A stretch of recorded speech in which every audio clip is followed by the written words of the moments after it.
আরে পচা, তোর জীবনের কয়েকটা সমস্যার কথা বলতো। স্যার শুনবেন? হ্যাঁ, শুনবো। স্যার, ঘুমোলে আমি চোখে দেখতে পাই না, খেলে খিদে হয় না। পচা, বলতো কাল কত প্রকার? স্যার, কাল 4 প্রকার। কি কি? সকাল, বিকাল, গতকাল আর আগামীকাল। কি রে পচা, এতদিন তোকে আমি এই শিখিয়েছি, গরমকাল আর শীতকাল কোথায় গেল? আচ্ছা পচা, বলতো বিয়ের দিন কনেকে ভালো করে সাজানো হয় কেন? কারণ স্যার, জিনিসটা যেমনই হোক, প্যাকিংটা ভালো করে করা উচিত, তাই না? একটা ষাঁড় ও একটা গাভী মাঠে ঘাস খাচ্ছে, বাক্যটি সঠিকভাবে বল। স্যার, একটা গাভী ও একটা ষাঁড় মাঠে ঘাস খাচ্ছে। কিভাবে?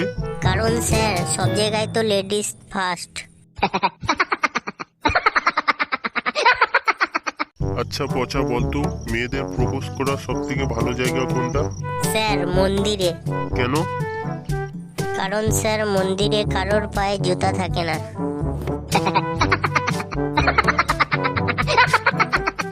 আচ্ছা পচা, বলতো ডিসি মানে কি?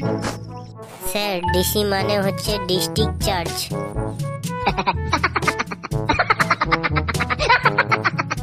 পচা, বলতো দেশের জনসংখ্যা কত? স্যার, 100 কোটি। হোয়াট? জি স্যার, কারণ বিজেপি পার্টি বলছে তাদের সাথে 50 কোটি মানুষ আছে, আবার তৃণমূল কংগ্রেস বলছে তাদের সাথে 50 কোটি মানুষ আছে, তাহলে সম্মত 100 কোটি হয়।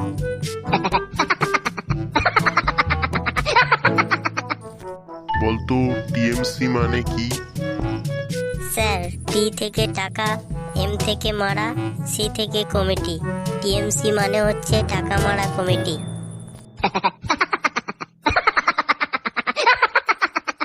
What is your father name? Sir, আমার বাবার নাম কলাকান্তি চৌধুরী। পচা, আমি তোকে ইংলিশে প্রশ্ন করেছি, তুই ইংলিশে উত্তর দিবি। My father name is banana Kanti Chowdhury.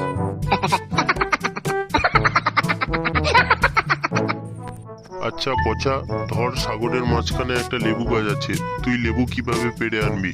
Sir, আমি পাখি হয়ে উড়ে গিয়ে লেবু পেড়ে আনবো। জলজান্ত একজন মানুষকে পাখি কে বানাবে, তোর বাপ? স্যার, সাগরের মাঝখানে লেবু গাছ কে লাগাবে, তোমার বাপ?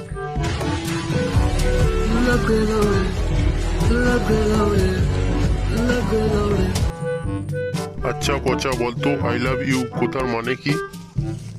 স্যার, আই লাভ ইউ কথার অর্থ হলো বেয়াদব। এই কথার অর্থ বেয়াদব তোকে কে বলেছে? স্যার, কালকে আমি আপনার মেয়েকে আই লাভ ইউ বলেছিলাম, আপনার মেয়ে আমাকে বেয়াদব বলেছে। আচ্ছা পচা, বলতো সরকার লেখাপড়ায় মেয়েদের এত সুবিধা দিয়েছে কেন? কারণ স্যার, সরকার অবশ্যই জানে মেয়েরা স্কুলে গেলে ছেলেরা অবশ্যই স্কুলে যাবে। আচ্ছা পচা, বলতো ভারতবর্ষে কি জলবায়ু? স্যার, মৌসুমী জলবায়ু। বাংলাদেশে কি জলবায়ু? বাংলাদেশে ক্যাটরিনা জলবায়ু। আরে পচা, ক্যাটরিনা জলবায়ু কি হয়? স্যার, মৌসুমী যদি জলবায়ু হয়, ক্যাটরিনা তবে জলবায়ু কেন নয়?